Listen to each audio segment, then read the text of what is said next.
And we have, it looks like we have two new,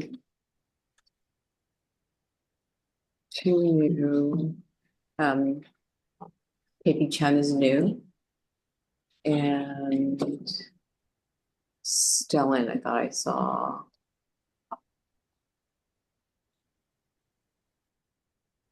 It's still on the Yeah. video? Yeah, is he on video? Right. There, okay. Did you hear that, Chair? We have Yes. you guessed. Okay. Okay. Thank you. Welcome to Chun KB. I think that's DHHL, right? And then Mr. Sillen. Thank you for joining us. Okay, we have come out of executive session. We are now in old business on the agenda, item 4B.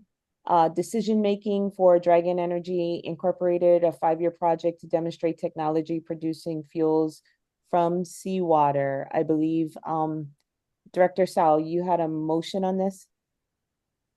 Yeah, the motion would be to table this to the next board of directors meeting. As a tenant rep, I have been asked by one of our fellow tenants to make this motion because they had not ample time to review and notification before the board meeting. Is there a second? I'll second. Okay, thank you. Discussion? So how much notice was the public given regarding this agenda? Agenda was published the week before the meeting on the Wednesday within the time frame. Within such time laws. Typically, the agenda is also sent out to all the tenants. I'm not sure why, but this time did not receive an agenda. I prior to did, the that's my meeting. fault. I know that it doesn't violate sunshine laws, but it's just the normal format that we're given the agenda. There's a lot of other things going on the farm. Okay, that's accurate. It looks like we forgot to send the agenda out to the tenants.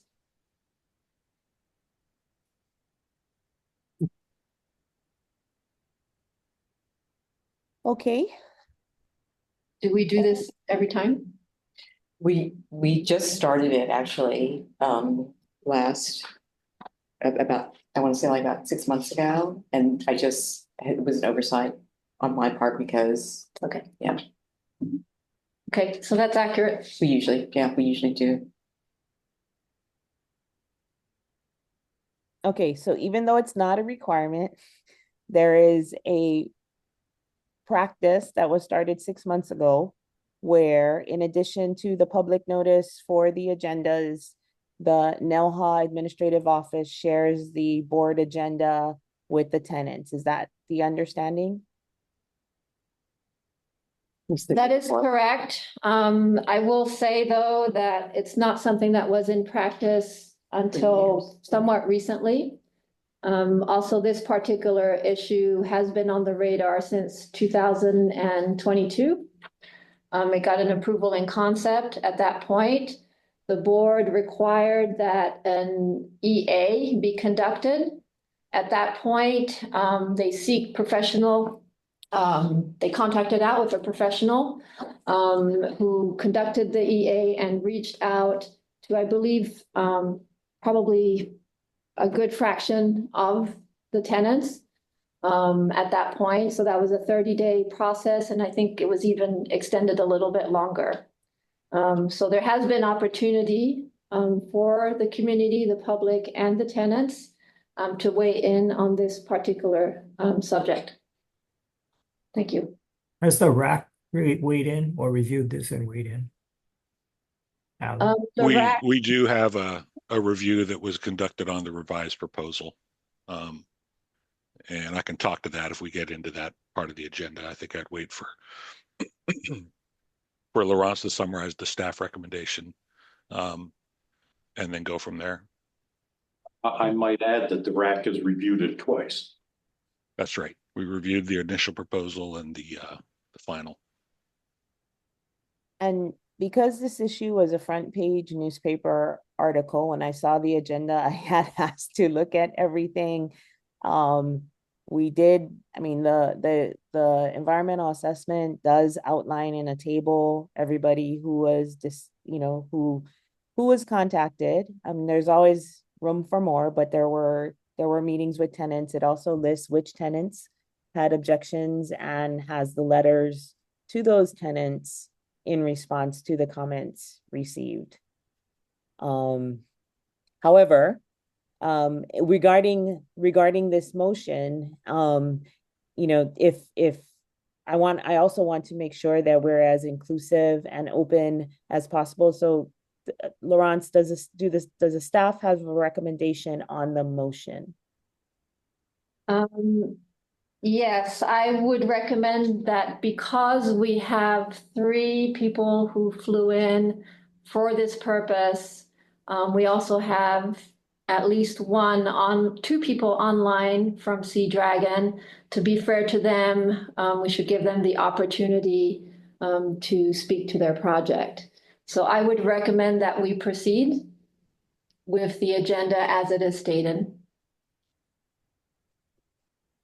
Is there any other discussion or questions for the board members before we take a vote on this motion? Would the board be opposed to having the presentation and then make the decision making at the next board meeting?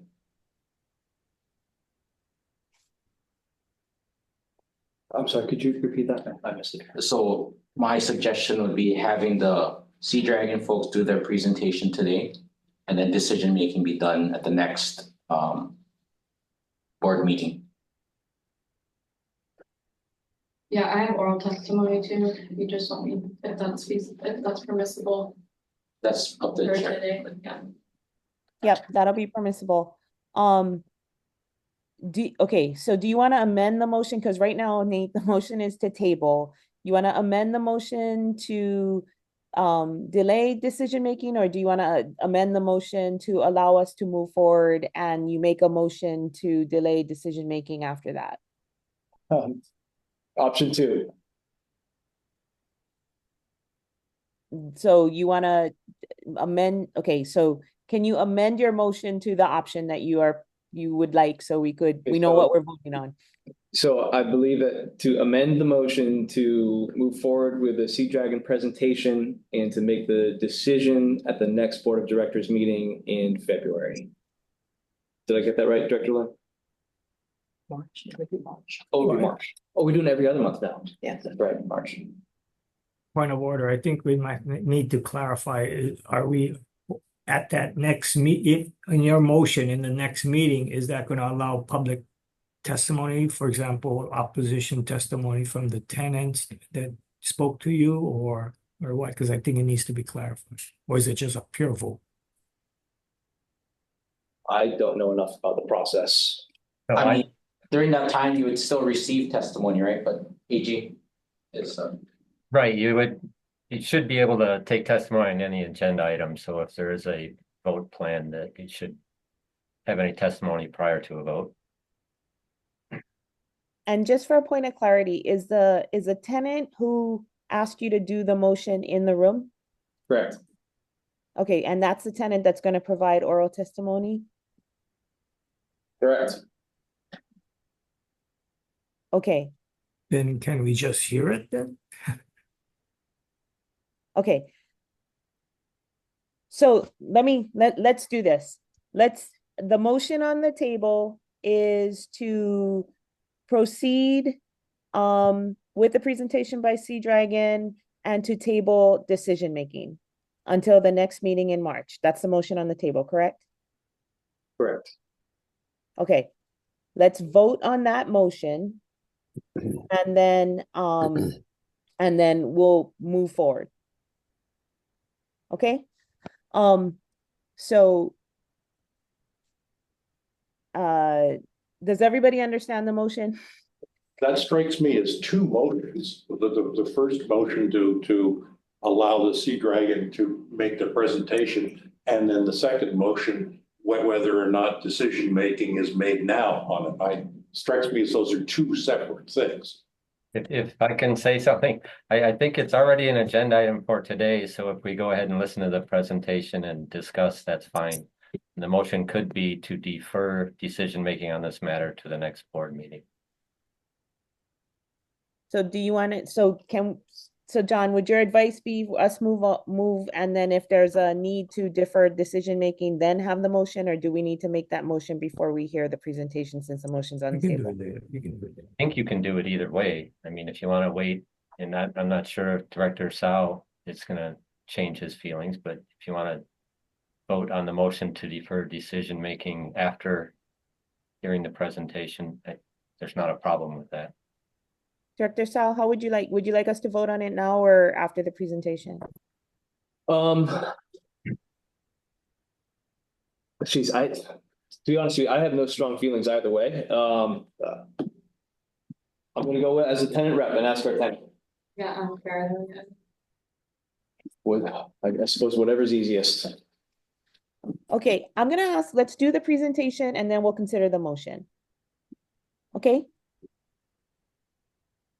Okay, go ahead. Laurence, do you want to present? Sure. Thank you, Chair. I'm sharing my screen now. Are you all able to see it? Okay. So Sea Dragon Energy Inc., Texas Corporation, which received, I mentioned earlier, an approval in concept, November 2022. So they did a presentation. Joe Corey did that last time. The board did require that they complete a professional environmental assessment, and that was completed late 2024. So NELHA staff did monitor that whole process very closely. And I think it was early January, we signed the findings of no significant impact or FONSI. So we are now seeking a final approval for a 4-year project to produce fuel from seawater. And we do have the Sea Dragon team here that will do a little presentation to explain a little bit of the technology. But basically the process starts with extracting CO2 from seawater. Currently, they would be utilizing CO2 produced by Captura, a company that has recently started their work and hopefully commissioning their facility late January, early February, I think is the time frame. But then they also plan to look at the Naval Research Laboratory technology, which is similar but not quite the same as Captura's technology. And that would be part of, of their installation. There are then various chemical processes that would be used to refine and obtain fuel from basically the CO2. This is a smaller project than what was first brought to us in 2022. So they were looking at 100 gallons per day at the time. This has been reduced tenfold. So they're looking at producing in the last year. So it's going to take them about 3 years to ramp up. In the last year, they would be producing 10 gallons per day. So that drastically reduces the resources that are required, specifically on the seawater side. There's really no issue. We are way over capacity, and so we can supply the seawater. On the freshwater side, which is always a concern for all of our new projects, they are down now to 50 kgals per month of fresh water. So that's basically like a sprinkler, if that sprinkler were to be left on. So the freshwater usage has gone down dramatically. The area that they're interested in using is the Malca Research Campus, and we've been, working with them on how best to do that. And they would need a little bit of space outdoors. It would allow us to provide the rest of the outdoor space to other companies and projects. Some of them might actually work with this project. In particular, we're talking to a hydrogen production company that is interested in co-locating with these folks. They are funded by the Office of Naval Research, which is kind of one of the bigger objections that some of the community has had. And that was addressed actually in the EA somewhat at length, noting that the NELHA OTEC funding and actually NELHA in a large part was funded by ONR in the past. We also had Ciros present here for about 12 years or so. That was all military funded. So looking at, I don't know, many generations down the line, there is an interest by some people to, how can you generate fuel if you're on an island that's surrounded by seawater? So it's technology like OTEC that's going to take a really, really long time to happen. It's also going to be very costly. So when I say this project is small, it's maybe not small funding wise, it's on the order of 20 million, but small on the actual production of fuel and the actual equipment that's going to be installed. So we did ask them to do some community outreach. This is an area that, and we've discussed this at length with Sea Dragon, we do feel that more community outreach could take place. And of course, once they're here, I think it'll be a whole lot easier to do that than when they're on the mainland, which is the current situation. They did meet with West Hawaii Explorations Academy. I believe you folks went to the facility, talked about internships and things like that. They did try to reach out. I believe they may have tried to reach out to Symbrosia and others. And maybe Alexa can talk more to that effect. We did agree on a draft lease terms, which are basically in line with our regular lease terms, although this is sort of a one-off lease of an entire building, but that would provide 1.1 million to the state over 4 years. It does start a little bit slow. So on the screen, I have the location, the Malcar Research Campus, which is basically next to Koyo. Koyo is here on the left-hand side, and they would be utilizing the building or the area basically in red and a little bit of the outdoor space. So staff is recommending that we move forward with this relatively small project. It aligns with the park mission in terms of innovative seawater usage. This is definitely up there on the innovation side. And so staff recommends that we proceed with this 4-year project. So we do have 3 principal or representatives, 3, there's one behind me, in the room. And we have the Chief Operating Officer, Stefan Silazon, online, as well as Joe Corey, the Chief Science Officer. But I think at this point, Suzanne or Adrian, were you going to start? Yeah, I'll go ahead and start. And then Suzanne has some slides that I've included in here. Following their presentation, Director Hilton will have a RAC review for you as well. Thank you. Are there any questions at this point, or can we proceed with the Sea Dragon presentation? We'll proceed with the Sea Dragon presentation, and then I just want to put on the record that we will be taking public testimony as it relates to this agenda item. Okay. Hello, I'm Adrian Bearfield, Program Manager for Sea Dragon Energy's Seawater to Jet Fuel project. At Sea Dragon, our mission is to provide clean energy solutions for hard to decarbonize sectors such as aviation. We're a small business, as Laurence mentioned, based out of Texas. We have effectively four full-time employees. So you're looking at 75% of the company in the room right now. And we're looking forward to becoming a part of the Hawaii research and business community. The last time we were before this board, as Laurence also mentioned, was almost 3 years ago. And we're here formally to request to become a tenant in NELHA. I'd like to, say that we're grateful for the opportunity and for your time. And we haven't been idle, as you'll see in our presentation. Our updated design has been optimized and scaled down, which reduces resource requirements at NELHA while still allowing us to conduct the much needed R&D. I'd like to thank Laurence, Alex, and Ray, and the rest of the staff at NELHA for the support they provided us. In many ways, NELHA is the perfect host park for a project like ours. And we also feel our project fits within NELHA's mission. We're strongly encouraged by the positive public feedback we received at the 50th anniversary event back in October. We look forward to continuing to engage with the public. And yes, while we are funded by the U.S. Navy to explore the potential of this process, as with many other innovations in the past that have been started as military initiatives, we at Sea Dragon see even greater commercial value in the civilian sector for a process like this.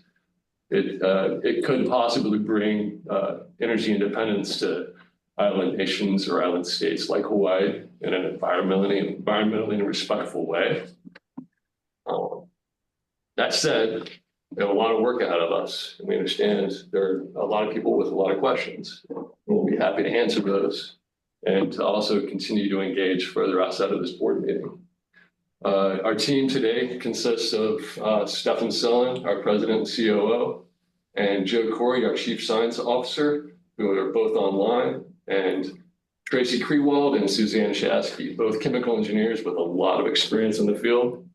I'm going to go ahead and hand it over to Suzanne for a brief presentation on our project, and we'll be happy to take your questions after. Thank you. Suzanne? Thank you, Adrian. And thank you everyone for the opportunity to present what Sea Dragon's Seawater to Jet Fuel project. So our goal is to demonstrate how carbon dioxide extraction from seawater improves the atmospheric carbon exchange and reduces dependency on imported fuels. This project here has a clear focus: generate small laboratory scale sustainable aviation fuel volumes from seawater. And we're talking 10 gallons, tens of gallons. It is not much. This is a fraction of what you might have seen before. And these efforts are foundational but vital to what we're doing. Our synthetic fuels offer higher energy content, enhancing aviation efficiency while burning cleaner, reducing engine wear, and lowering emissions. Next slide. Here's an overview of our process. Our technology integrates 7 critical technology elements. Each element is deliberately designed for a unique operation. We intake seawater and we remove the carbon dioxide. And carbon is the building block from which we make sustainable aviation fuel. Combined with electrolysis for hydrogen molecules, we build a carbon and hydrogen chain through a series of steps. The carbon dioxide is reduced to carbon monoxide. That carbon monoxide is then made into a hydrocarbon chain. That chain is then polished or upgraded to produce the final product. And we're talking about a product that normally has 14 carbon atoms and 30 hydrogen atoms for jet fuel. Next slide. While jet fuel is the primary product, it is not the only product that our process can make. This is a very versatile process, and it can actually produce other hydrocarbons with modifications and business justification. I've listed a couple here. So natural gas, a very common way to heat homes. That could be a co-product. Same for gasoline and diesel. And actually, diesel requires the least process modifications. Wax and lubricants are actually really interesting. While they're not a fuel, they are used for coating fruit, holding together oriented strand boards, which is used in construction, OSB boards, in addition to what you might think, candles and crayons. So this technology flexibility could bring great value to Hawaii's future energy needs in different products. Next slide. We are interested in Host Park for its unmatched resources.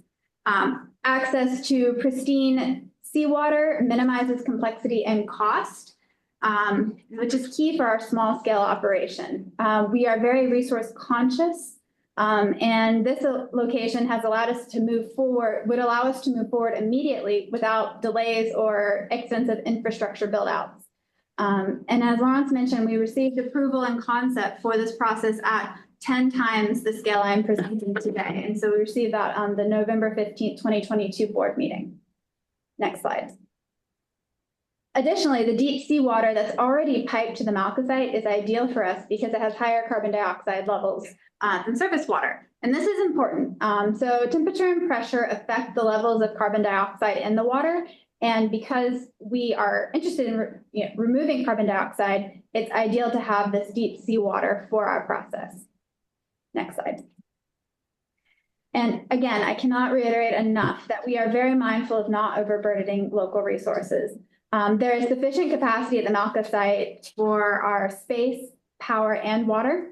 And we've worked hard over the last several years to reduce the necessary resources and still be able to take meaningful steps forward with our technology. And I understand fresh water is a concern, so I'm going to address it head on.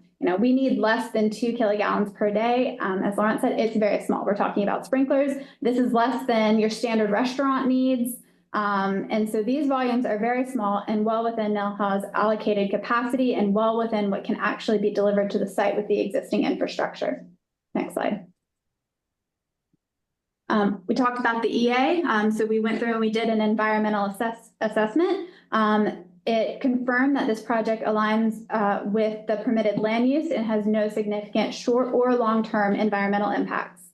The emissions are well below any regulatory thresholds. The development involves negligible earthwork, preserving local ecosystems and water resources. There are no historical or cultural sites will be impacted, and we are committed to providing transparency and community engagement, ensuring we align with Hawaiian values and environmental stewardship. Next slide. This project creates benefits for the local community. It offers job opportunities from construction to operations. We're going to need about 4 to 6 full-time employees here. And so while fostering Hawaii's reputation as a leader in green innovation. This is not a classified project. Yes, we are funded by ONR, but this is not classified. We see this as a stepping stone for future commercial operations that could serve Hawaii's tourism and military sectors, which rely on sustainable aviation fuels. Next slide. And so in closing, this project is about creating a sustainable pathway for energy resilience. Our small footprint ensures minimal impact while showcasing potential green innovation in Hawaii. And now I would like to open it up to questions. Mahalo. I reverted back, so it looks like you missed a section. Continued community engagement, or. Oh, yes. So this is the 4 to 6 full-time employees that we are needing to hire. So we're going to hire locally. This is not a classified process. So we intend, this is a stepping stone for commercial applications. And so far through the EA, we've been reaching out. We've reached out to a number of different departments. We've reached out to the Hawaii State Department listed here, and the full list can be found in the EA. But Public Work Administration, Hawaii Electric, Department of Human Resources, Commissions on Water Resources, and lots of other people. And we did provide public engagement at the 50th anniversary. All right, questions? Chair, if I may. Yes, please. My question would be, is there a spill or leak mitigation plan? Yeah. So that there's no contamination of the That's correct. Underground water? Absolutely. So processes, when you've got a vessel, you have containment and then secondary containment. If a spill was to happen, that would go into the secondary containment, and then you can address it there. How you address it depends on what the nature of the spill is. If it's oily substance, it could be something like some desiccant to absorb it. And if it's water, we test it and make sure it's neutralized before disposing of it. Appropriate. Thank you.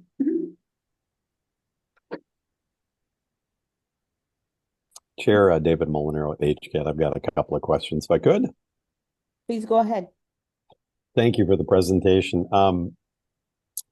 Just to clarify, has the ONR provided all the funding needed for this project? We have received 1 of 3 of our funding rounds. The first has been received. The second, we are proposing on right now, and the third is still to come. Are they SBIR related? They are Sorry, not again, SBIR. they are. No, they're OTAs. They're OTAs. Okay, great. Hydrogen production, I caught part of that. How are you going to produce the hydrogen for the site? We are going to produce it ourselves. It's going to be produced through SOECs, so solid oxide electrolysis. So we'll produce it there on site. It will be a very tiny little module. If you'd like any details, I can talk a lot more about that. Does the water consumption consider the hydrogen production as well too in the overall water? Yes, sir, it does. Okay. It does. Mhm. And again, I'm sorry for the third question, but is there a technical economic analysis that will be part of the deliverable for this? A TEA. I didn't understand the question. Is there a Is a TEA part of the deliverables for this for ONR? No. No. Okay. No. Okay. Thank you. Appreciate that. Yeah. Go ahead, Director Suji. Yeah.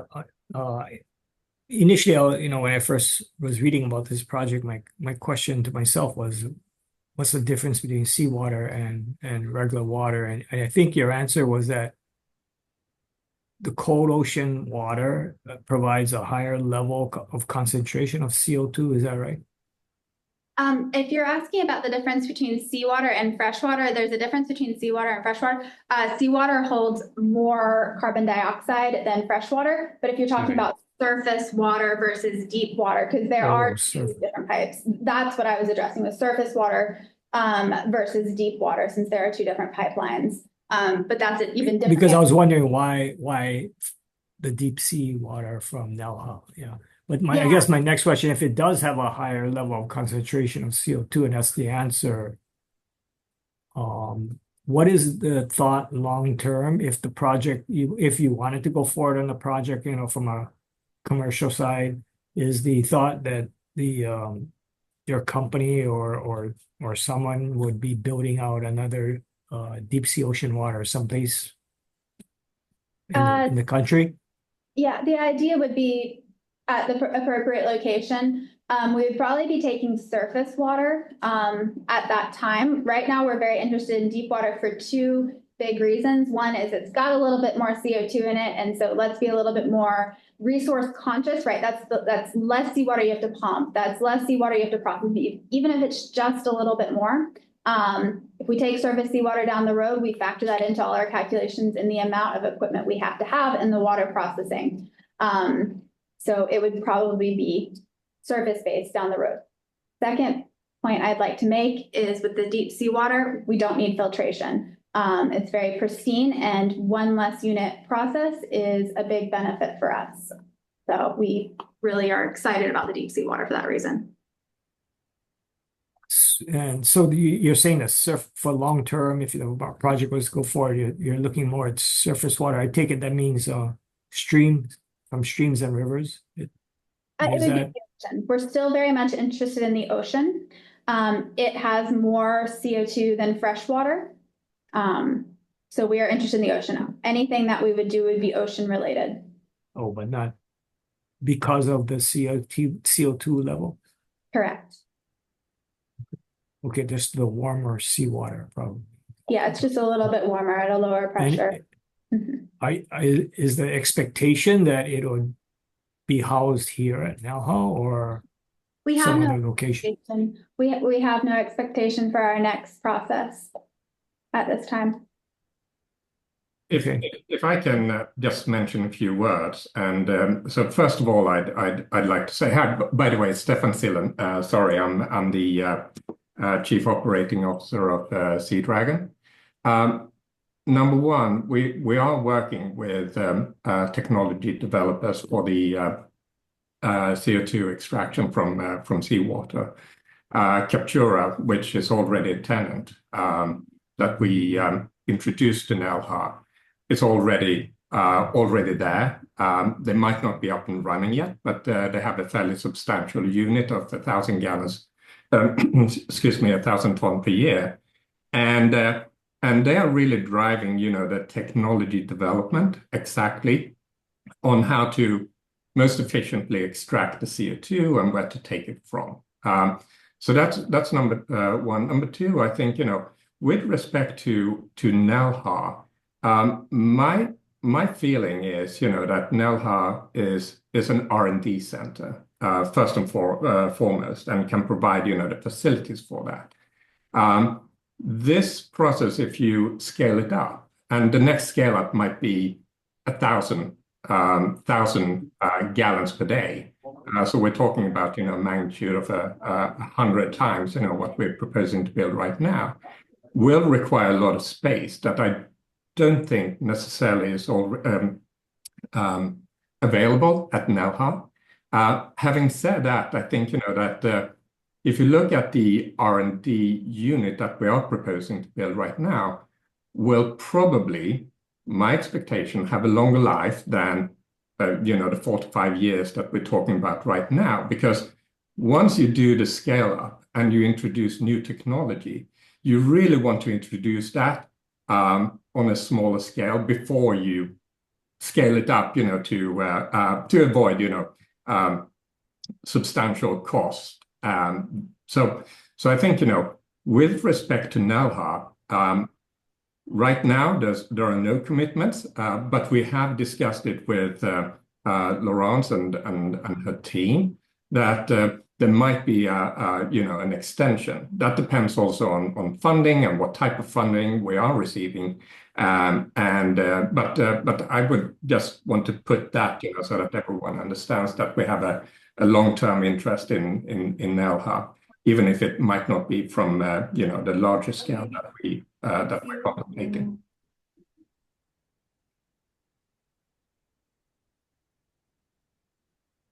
Do we have any other questions from any other board members? I apologize, I can't see everybody in my screen anymore.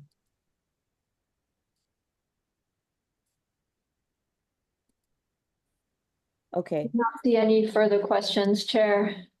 Okay, thank you. And I do want to applaud you. When I first saw your proposal back before, I was worried about the amount of water. I was pleasantly surprised to see how much you took care and responded to concerns, as well as being very cognizant of minimizing the impact. So thank you for doing that. Okay. At this time, is there any more presentation, Laurence, or are we free to move Director to... Hilton, Director Hilton. Oh, that's right. I apologize. Yeah. Go ahead, Director Hilton. Sure. So the RAC was requested to review the final revised proposal. We had originally reviewed the original proposal back in 2022. I'm just going to summarize some of the inputs that we got on the revised evaluation, or the revised proposal evaluation. But I can make note that on the first go, we had 6 RAC members review the proposal. They expressed comments that were supportive, also raised a few items of concern. Many of those items of concern have been addressed by the downscaling or the downsizing of the proposed output in this final proposal. So I think that's a big improvement in terms of feasibility of executing this going forward. Some of the positive comments that we got from RAC members include that the proposed use by Sea Dragon Energy is suitable for the facility. There's no obvious obstacles at this point. Again, on the downsizing, agreeing that the originally proposed system, downsizing from the original proposed system, is very appropriate in evaluating the proposed technology. Applaud their wise use of commercially available technology as needed so they can have reliable systems for testing operations of scaling new technology portions of their process. The 2 project principals, that's Paul Desario and Adrian Bearfield, both appear appropriately qualified to execute these proposed activities. The proposal itself is well written and informative. Not all the RAC members are content experts in what's proposed here, but it does seem plausible and scalable. If their predictions are accurate, the technology could serve not only the important military capability, but positively impacting the private sector. And I think we saw that in the presentation just now. Let's see, another comment, positive comment, seeing that the finding of no significant impact was the result of the environmental assessment that NELHA requested this company to go through. More comments on the fact that carbon chemistry is very versatile. It's possible to convert many carbon compounds into others. This is a useful lab project. They've got very well funded from a budget standpoint. It's not really the board's role to decide if a project is commercially viable once it has funding, which this project clearly does, but to allow R&D to sort of take its course and see what sort of spinoffs and benefits may be encountered in the process. The RAC is aware that several people have the view that this project is not within NELHA's mission, but at least in the case of one RAC member comment, there's disagreement on that position. This project is using a natural resource to make energy, and there's some scientific insights that could come from this sort of bench scale laboratory type project. And while it does have its origins in what appear to be primarily military applications, there are clear potentials for civilian commercial applications. And as noted in the NELHA staff review, there have been other projects here at NELHA with military applications and sponsorship that benefited NELHA in the past. Often these are in the forefront of innovation-focused projects, so that should pose no obstacle for the board's consideration and approval. There were a few other remaining concerns, one of which perhaps pertains to the events of yesterday, where we've had a change of administration, and whether or not the agency and the project that's funding this work is going to be allowed to continue funding it at their currently planned levels going forward in the near or medium term over, say, the next 4 years. So you can take that for what it's worth. And while this project is interesting and brings great technology to the island, there were still concerns, which I think have already been touched on, about community awareness and engagement. So we have seen a list of what has been done thus far. And I think NELHA staff has concluded, and it seems like Sea Dragon is aware, that continued efforts on the outreach and education front and what the specific community benefits are of this project, coming to Kona, should continue to be communicated actively. The freshwater climate, of course, has been touched on many times. The proposed use of any freshwater is always going to attract a lot of attention. It's possibly being controversial to introduce more freshwater use, but we think the downsizing has addressed that a lot and puts them on par with other sort of conventional ongoing uses of freshwater, both at NELHA and in the community. So I would say that overall, the RAC reviewers generally support the NELHA staff recommendation for approval of the project to move forward. That's pretty much it. Thank you, Director Hilton.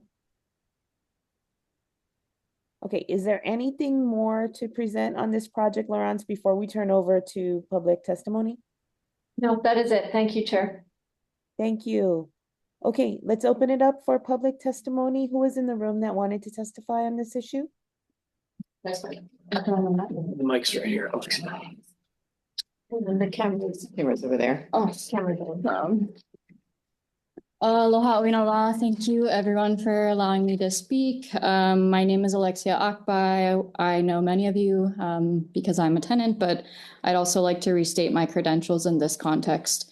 I am an environmental toxicologist and public health professional. I've conducted primary research on the effects of fuel residues on aquatic species, and I've also worked at the Environmental Justice Clinic at the Yale Law School. I'm currently a 5-year tenant at NELHA with 25 full-time employees and plans to increase our scope of our project to 80 full-time employees over the next 2 years through the development of the 15-acre parcel across from the Sea Dragon Energy Project. While I love to innovate, dialing the risk of innovation is key to sustained success. I first heard about this project when Neil Sims, a previous tenant representative on the board, spoke up in a prior board meeting about this project not being aligned with the vision for NELHA. I've continued to engage on this topic as a community member. Many other community members have come to me worried about this project, asking for my input because they know I work down here. And today I am here to summarize the risk of this project specifically to the board of directors on behalf of myself as a tenant and also on behalf of multiple organizations that would like the opportunity to submit testimony if the deadline is extended, including the Sierra Club. Here are the main topics up for discussion.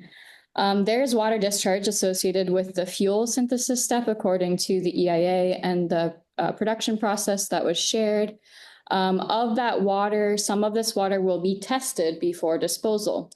The testing will determine what water enters the sump on site and which is disposed of elsewhere.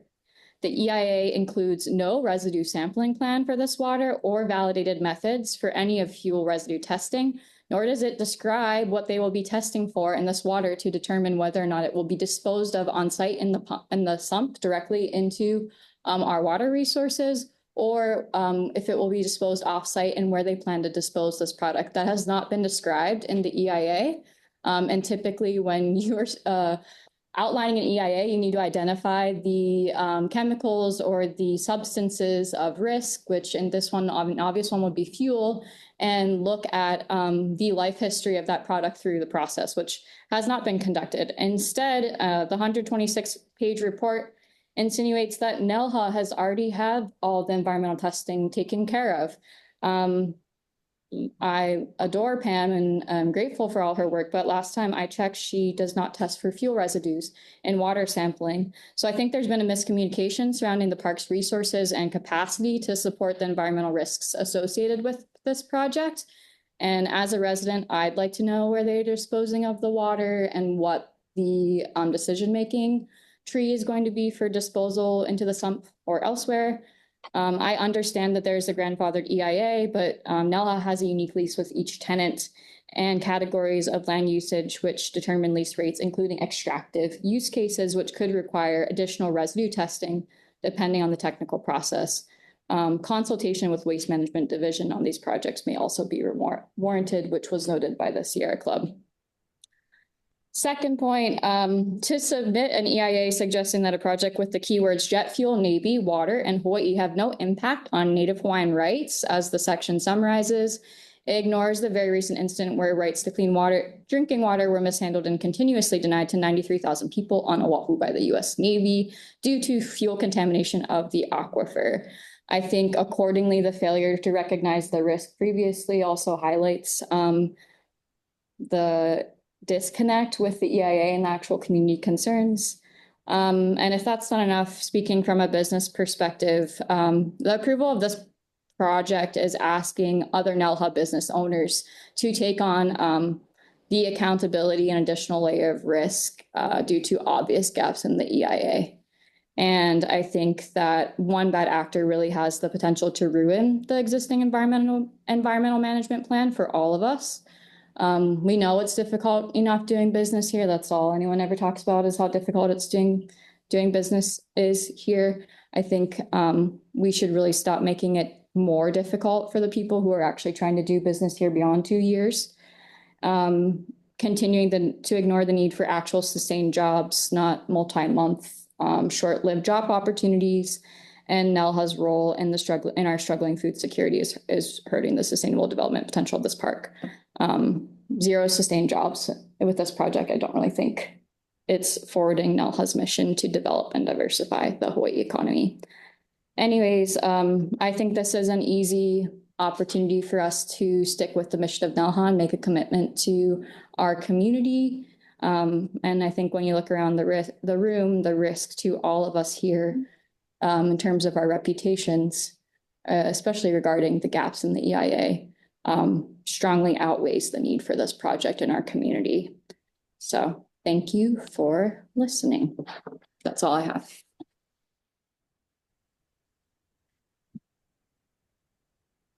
Okay, is there any other I testimony? have a question from the prior speaker. I have heard multiple times that this project before us is not consistent with the mission of NELHA. Can you please explain what you mean by that? I think oftentimes we see short-lived projects coming into NELHA under the premise of R&D work. What ends up happening is that folks from outside of the state are hired for these specialized positions. They come in, and I've been guilty of this, and we're trying not to repeat this for the continued workforce development here. And so I am assuming that the majority of the staff, because they're specialized positions, are not going to be staff from here. We're going to allow basically more people to move here in an existing housing crisis, and then they're going to leave and have no real continued impact on our local economy. The technology is not meant for our local economy. It's meant for refueling fighter jets on warships. So yeah, hopefully that helps. Okay, thank you. Is there any does anyone have any other questions? Okay, for the record, I'd like to say that I do think this project fits squarely within the mission of NELHA. Notwithstanding that, the motion that was previously tabled is now on the table. And Director Sal, do you still have the motion to table decision makings to the next meeting? That motion still stands, I believe. Okay. Is there any discussion on the motion to table decision making until our next meeting in March? Question, what will be happening between now and then? This is Gordon. From a board perspective, we would be delaying decision making on this project. When it comes before the board for decision making, we can take testimony on the project itself. I would imagine, based on the testimony that was just presented, that additional people will write in about the proposed project. At the same time, the Sea Dragon can also present additional information, but what's before the board is whether or not we would want to defer decision making or whether or not we're ready to make a decision at this time. And so I open it up for any additional comments or decision or discussion before we take a vote on the motion. Could we ask the Sea Dragon folks if there is a critical need to have a decision today, or could it wait for the next meeting? I would like to offer that having a decision as soon as reasonably possible, meaning today, would vastly benefit the project schedule and allow us to complete all our milestones on time. 2-month delay would probably throw a pretty huge monkey wrench in our project. Not that we couldn't recover from something like that, but it would be a significant constraint on our resources if we didn't get a decision today.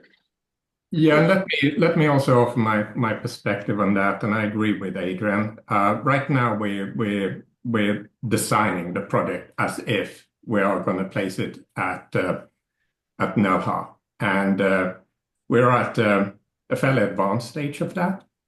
We're contemplating probably to complete the feed, which would, by all necessities, will have, the NELHA site in mind for that design, which means that we would probably, if we get the negative decision, have to redo substantial parts of that, or at least, some parts of that. So a decision would be important.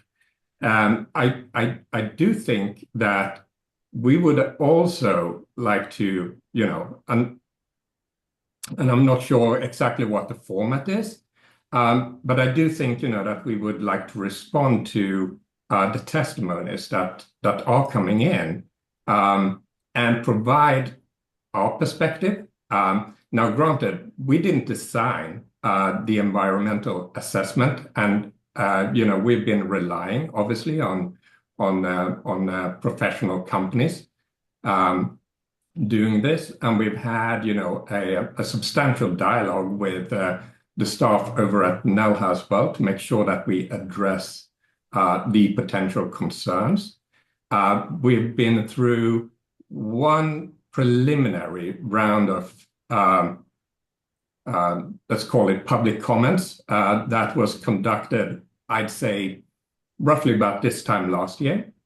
And then once we got the funding in July, we restarted it, and we commissioned our environmental consultants to continue and to also have a second round, this one more formal round, of a public notification period of 30 days. What we have seen in both of these is that, yes, there are certain comments, but I think, that no one has really brought up a concern about the environmental assessment not addressing all the points that we were charged to address. So if there are deficiencies in that, I think, that I wouldn't want to make the decision here today dependent on that, but I'd rather say, that we continue in good faith.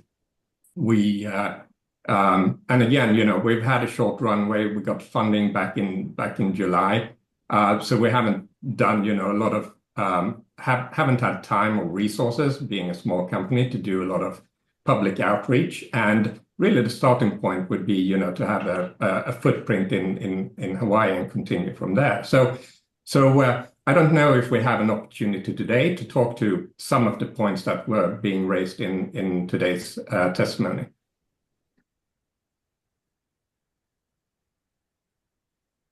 Yeah, just to add, I think the biggest gap in the EIA is that there is not a testing plan for the potentially contaminated water coming out of the recurring process. And it's not showcasing at what level of contamination would this be deemed safe to go down the sump, and at what level would it then be disposed of elsewhere, where it's being disposed of elsewhere, and whether or not this is in compliance with like environmental residue from the EPA level and elsewhere. I think that's typically the main part of an EIA.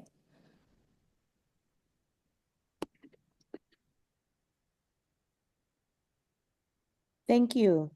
Board members, do we have any other discussion? I'd say I was initially leaning on the issue of delay because of the lack of notice to the tenants, but given the quality of the testimony submitted, I think there's been a lot of research that has been done to address the position taken by the person who provided the public testimony. With that being said, is the board ready to vote on the motion to table, to delay decision-making? The other option we have as well is, I believe we can call a special meeting to take, to be able to, if the 2-month delay is going to be of substantial impact, given the issues of the tenants not being noticed, and not having the opportunity to provide comment to the board, we can do a special meeting just for decision making on this agenda item, as opposed to waiting to our regular scheduled meeting. Do any of the board members have any reaction to that option? Chair, David Molinaro again from HCAT, if I could, and then for Mr. Cole as well too. So just to clarify, the period of notification for both the EIS and also sunshine laws were complied with for this meeting, correct? Yes. Okay. I would also like to note as a member of the RAC that we've looked at this 3 years ago in 2022 in great detail, came back and the thing was completely revised, have looked at it again in considerable detail with a project 1/10 the size. And in neither case did the research advisory committee have really any significant problems with it. I believe the water can be filtered if that's an issue. I mean, putting water filters on is not a big deal. I'm a little concerned that, I mean, we started this in 2022. 3 years have gone by. We've looked at this in great detail.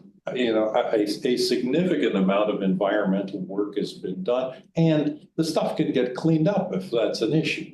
I mean, that's kind of, okay, the water's a bit dirty, filter it. I don't really see that after 3 years of consideration that additional delays are merited. Okay, is there any thank you. Is there any discussion prior to us taking a vote on deferring decision-making until the March meeting? Okay, let's go ahead and take a vote. All in favor of deferring decision-making to the March meeting, please say aye. Aye. All those opposed, please say nay. Nay.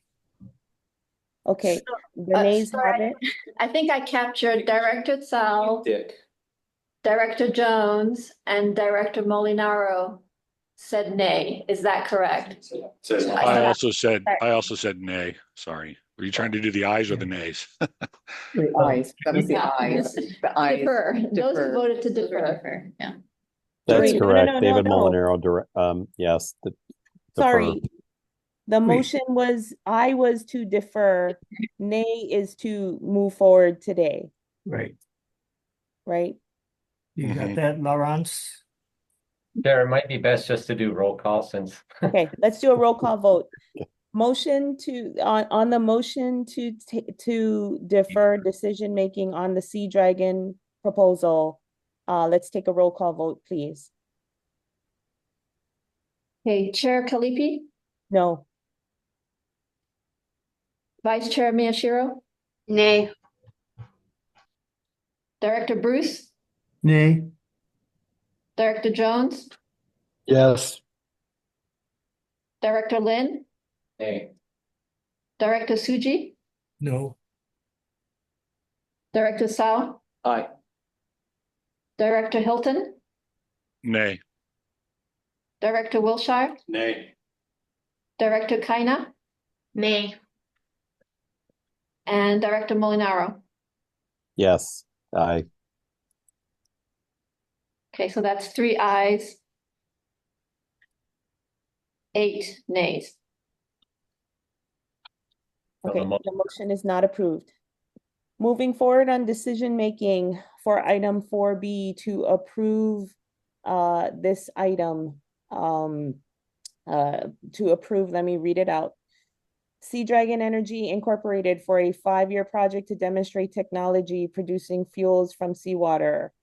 And this is to approve that item. Is there a motion to approve? So moved. Second. Okay, is there any discussion? All right. All those in favor to approve, please say aye. I just want to make a comment, real Yes. quick, just for, discussion's sake. If we do approve, we could also put conditions within the contract to look at testing of the water and whatnot. I just want to make that Yes. available for There needs to be a test. for the staff or for the public. You know, we can put on conditions upon, you know, if there's creation of fuel at whatever process, there needs to be testing of water or some type of reporting and then mitigation of any type of spills and leaks. We could also put that in the contract. I just wanted to state that because, you know, if we make a decision, just approve, the public might see it in a different way. I just want to make sure that there's other processes after approval that we could go into to specify what that contract looks like. Okay, so should we, do you want to amend the motion where the board is approving this is a request for final approval for demonstration of novel seawater CO2 extraction technology, its integration with liquids to generate hydrocarbons for possible use as an aviation fuel. That is the motion. And shall we add that the board with additional conditions that the board can, that the staff can require things, items and actions in the contract to address water testing and other concerns? I'll amend my motion, my support of that motion to concur with what the director has stated, that it's a contingent on NELHA acceptance of a sound plan to address those concerns. And the reason why I bring it up is because we just don't want something to happen like what happened on Oahu here on Hawaii Island. It's a very sensitive issue and very concerning issue of what happened on Oahu. And we just don't want that to happen here on Hawaii Island, especially when we have a project or we have a park here that is so intertwined with water, whether it be with ocean or whether it be with fresh water. We just don't want that happening. So I would concur with what you described, Chair, what the conditions would be in that contract. Thank you, Director Lin. I do also want to state for the record, it's a very different situation from the situation on Oahu, but I do believe the concerns in our kuleana as a board to ensure the safety and health of the water and the natural resources remains the same. So thank you very much. Okay, with that amended motion on the table, is there any discussion? Okay. Hearing no discussion, I'm going to ask all those in favor to please say aye. Aye. Aye. Okay. Any opposed? The motion is carried. Okay, thank you. Director Jones was opposed. Yes, Director Jones. Oh, sorry. Director Jones. That's fine. I'm in the minority. Yeah. Okay. All right. Do we have all the votes counted, Laurence? Yes, we do. I think we're good on this one. Okay. Thank you. All right. We will now move on to new business. The item on the agenda is to create a permitted interaction group, otherwise known as a PIG, for the purposes of providing guidance and input to the NELHA master plan update work under contract by NELHA. Laurence, do you want to present on this issue? Okay, I will try to be quick on this one. And also, Chair, we can defer 5B most likely. It's not a time critical item. Okay. So going back to item 5A, so in fiscal year 2022, during the legislative session, 1.5 million reimbursable bonds, CIP was provided for an update on the onshore EIS plan or the EIS for NELHA, which is a little bit outdated, 1980s, early 1990s. And so it's time to go ahead and update that. We have been mentioning this in our previous board meetings a couple months back, so I'm not really going to get into the details of that. At this point, HHF planners who's conducting the master plan update that will feed into the EIS update, they've completed a baseline information and site assessment. And they've also completed a survey, which was a short 20-minute survey, which was sent to about 40 people, including all board members and tenants and a variety of other important stakeholders.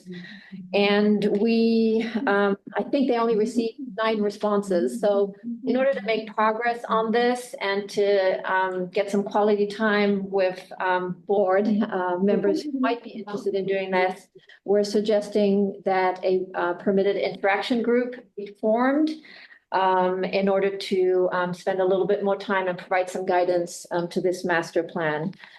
So staff is recommending the formation of that PIG. A PIG, I believe, John can correct me, can have up to 6 board members. Thank you, Chair. Thank you. We're at a really important point in NELHA's history, and we do need to take a very hard look at our enabling legislation and any amendments we're going to make to it, assessing our progress to date, as well as looking at the opportunities and challenges in front of us, of which there are many given the 50 years of existence. With that being said, I'd like to ask which, if any, members are interested in serving on the permitted interaction group. Gordon Bruce, yes. Sydney Ashura, yes. Thank you. Noi Kalipi, yes.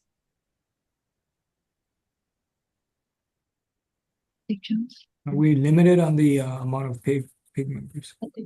You can only have 6. Just, Right. they're deciding who's gonna be done. Bruce.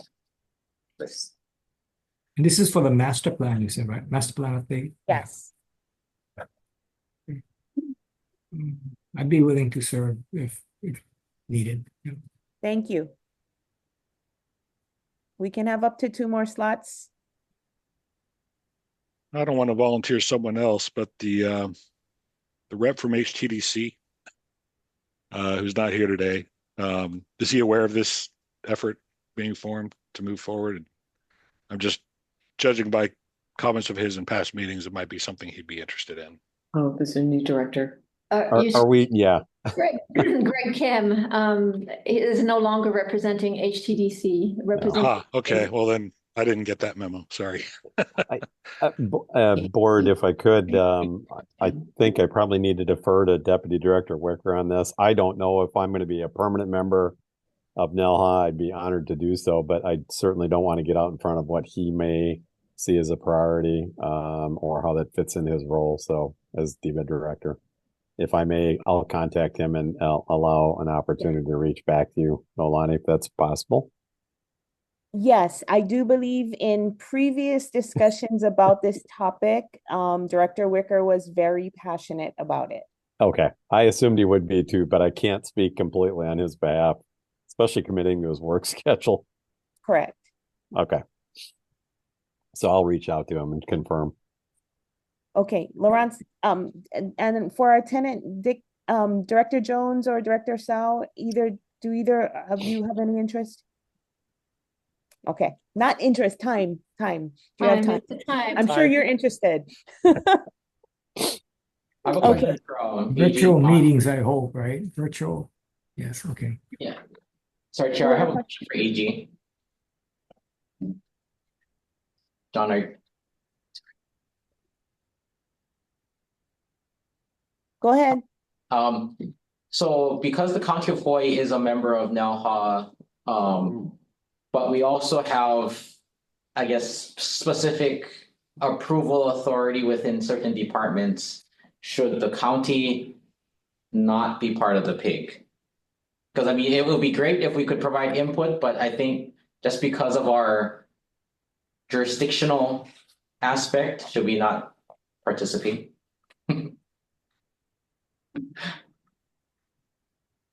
I would think it's okay. It's not official board action. I think it's just providing information to the contractors that's going to help develop the plan. Is that correct, Laurence? That is correct. Okay. If that's the case, then County of Hawaii would be interested in participating as a PIG member. So, Chair Kalipi, I have a question as well. If I sign up for another thing, my wife's going to kick me out. So about how much time allocated are we expecting here? Because I mean, I'd like to be involved, but I've got a 3-year-old and many hats, and yeah, my wife will not be happy. This one might be a lot, Director Sao, just because this is a pivotal plan that we had almost an all-day in-person session discussing last year. Yeah, you were there, right? Laurence, I mean, I haven't sat down and looked at a timeline, but Laurence, do you have a idea? I think it'll probably be substantial, but what I would like to add is that doesn't preclude you not participating, doesn't preclude you from providing input into the process through either the survey, which is just a 20-minute thing, but also much more substantial. You could provide that to me and I could provide that to the PEG. So that review draft news. Yeah, there are many opportunities to provide input as well. Okay, and so if I put my name down and just I'm unable to complete, I can step out of the PIG in time, or there needs to be a motion to remove myself. That might be a question for John, but it doesn't mean you would take a slot knowing that you're not going to be there the whole time. Well, here's the other thing. We can, I mean, I don't want to speak for the PIG, but the PIG has the authority to also create like advisory committees to do some, to create some ways of accepting input. John, am I not, Yeah, did I have it wrong? one thing, I'm not sure of the timeline of this, but it might be better just to do a standing committee. I mean, their meetings would Okay. have to be noticed. But then, I mean, any number of board members could be assigned to that committee. It would only be for purposes of, gathering information and dispersing it to contractors to help with the master plan. And any, decisions that need to be made can be put in front of the full board. If you have a PIG, there's restrictions on changing membership and them reporting to the board. Once they report to the board, it's supposed to be, right? So standing committee, if it's a, kind of a longer time frame, might work a little better. Thank you. Board members, is there a preference for a permitted interaction group or a standing committee? Understanding that the standing committee requires notice and is open to public and probably accepts testimony.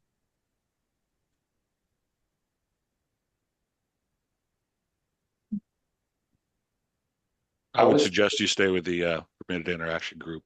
Yeah. Okay. If timing is an issue and you need to get this done quicker, standing committee will hold it up because you have to have agendized meetings, etc. It's gonna be like a NELHA, full NELHA meeting. Okay. This is Gordon. I agree. Let's keep the PIG. Okay. Laurence, do we have 6? Yes, we do at this point. We have Vice Chair, Chair, Director Gordon, Director Suji, and somebody from DBED, presumably, and somebody from county. That makes 6. That's the maximum, right? Is that have to be Yeah. 6? I mean, if someone drops out, then we still be able to meet, right? Yes, Yeah. it can be that. It just has to be less quorum. Okay. Okay. And interest from Director Sao as well. He might be happy not to. So it looks like. But I guess John would because Dr. Sal he's considered like public because he's a tenant, but under my understanding of a PIG that you could receive public input. So could he suggest his ideas and whatnot to a member of the public and have them? Yes, I mean, providing information would be okay, but he wouldn't, like, the sunshine aspect is, being with board members and deliberating or discussing, making a decision. So if it's purely informational, it should be okay. And we will give you option. We'll take a look at what we can do as a PIG to ensure that we can maximize the information gathering and acceptance of input. Director Sao, is that okay? All good, thank you. Okay, thank you very much. And thanks for considering another committee, even with your 3-year-old. I can imagine what I get at home. Having now served with you on the other 3. Okay, with that being said, do we need anything else to do to make that official, John? No, just define the membership and what their scope is or what they're doing, which I think the document from Yes. and the agenda items seem to do. Okay, we are at time. Laurence, can we defer 5B and the financial report, or is there action that we absolutely need to take? No, they're not time sensitive. Just quickly on the financial report, we're doing good. We're at $1 million, a little bit higher in the special fund than the last time I presented a financial report. That said, we'll have a lot going on in January, like the security, our risk management has again asked or given us $166,000 bill, which is our share apparently. So things will change, but at the moment, the special fund is in a good spot. So I'd say there's nothing critical. I could quickly go to the legislative, since there was a question earlier on those bills that might have NELHA involvement. I could share that, and that could be a wrap if that's what you would like to do. Yes, please. Hold on one second. Vice Chair, do you have any financial questions? No, I don't. Okay. Yes, could you do We- that real quick? Oh, go ahead, John. Sorry to interrupt, but did we vote on the establishment of the pig and the membership? Oh, sorry. Okay, Lawrence, could you please read the members and then we'll ask the board to vote. Okay, this is to establish a permitted interaction group for the purpose of providing guidance and input to the NELHA master plan update work, which is under contract by NELHA. The 6 directors would be chair, vice chair, director Bruce, director Suji, and a representative from DBED, either director Wicker or director Molinaro, and representative from county, most likely director Lynn. Was that right? Yeah. Thank you. Can we get a motion to approve? So moved. Can we get a second, please? Second. Thank you. Any discussion? All those in favor, please say aye. Aye. Aye. Opposed? Motion is carried. Thank you. Go ahead, Lawrence. Oh, and the other thing too, on the arrears, we're down to 26,000. The threat of being exposed at the board meeting does wonders. Yay. Yeah, that's down from 108,000. Okay, I did have some highlights, but that's okay. We can talk about it later. We're making progress on the variety of issues that had been brought at the board before, namely aging infrastructure and water quality. I'll leave it at that, but can answer questions if you do have questions. On the legislative measures, I've collected what I have seen thus far. DBED's really helping us a lot with pinpointing those that might be or affect either NELHA or those who are at NELHA. Most of them have to do with aquaculture. There are things like providing investment tax credits to aquaculture companies, things like removing the regulatory work within Hawaii Department of Ag from the plant quarantine side to the animal industry side. There's also a measure for exempting those engaged in aquaculture research from getting an aquaculture or an aquarium fish permit. And then finally, there's a measure both on the House and the Senate side to prohibit octopus aquaculture. These are all measures that I've forwarded links to our aquaculture clients for them to let me know if they have any feelings either way. I've not really received much feedback from anybody. What I have told folks is that, and I'm new at the legislative type of work, but it's my understanding that if it's a private business that provides testimony in support of some of these things that might have more weight than if it's NELHA. There's only one that has to do with the energy systems that I'm aware of, and that has to do with reporting on putting distributed energy systems. I feel like that's one we just monitor. We're finding the way we can easily come up with reports.